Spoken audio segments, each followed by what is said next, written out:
The trouble starts at the edges. Ask about something obscure, something the training text barely covered, or something that doesn't exist at all, and the model faces the same task it always faces. Produce plausible next words. It has no separate signal that says, I don't actually know this. It was never trained to stop. It was trained to continue. So it continues, and it generates words that have the shape of a correct answer. A confident-sounding fact, a real-looking citation, a plausible name, even when there's nothing true underneath. This is the key insight, so sit with it. To the model, generating a true fact and generating a convincing fabrication are the same operation.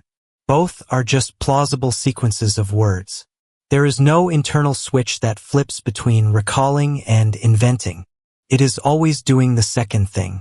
When the invention happens to match reality, we call it knowledge. When it doesn't, we call it a hallucination.